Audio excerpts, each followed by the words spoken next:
Les métiers du son, assez récents dans le monde du spectacle et du théâtre, ont amené avec eux un jargon technique bien à eux. C'est ce que nous allons essayer de décrypter aujourd'hui. Encore et toujours l'Antiquité. Le travail du son dans le spectacle vivant commence dès la construction des premiers amphithéâtres grecs.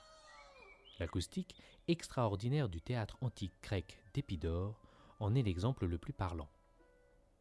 Un murmure sur scène pouvait s'entendre tout en haut des gradins.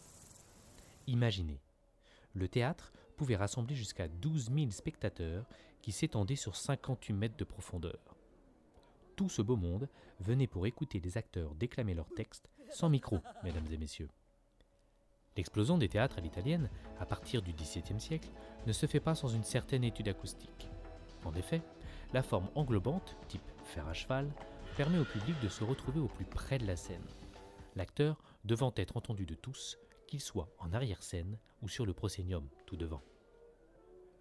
Les orchestres, accompagnant alors les œuvres lyriques sur scène, se situaient en contrebas, dans la fosse d'orchestre, sous les ordres du chef, qui suivait la partition en alternant les nuances pour faire la part belle aux chanteurs.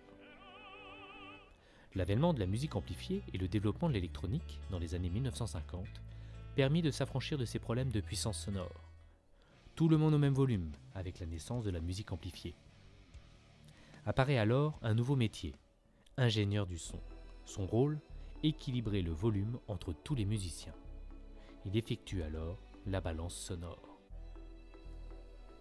Lors d'un concert, l'ingénieur du son travaille avec plusieurs techniciens son pour la mise en place des microphones, des enceintes, des câbles et les consoles de sonorisation. Imaginez que pour les plus grands concerts, plusieurs kilomètres de câbles peuvent être installés pour une seule soirée. Une fois l'installation faite, on passe au line check. Le vocabulaire technique s'est enrichi de plusieurs anglicismes. Le line check consiste au test de chaque micro avant l'arrivée des artistes.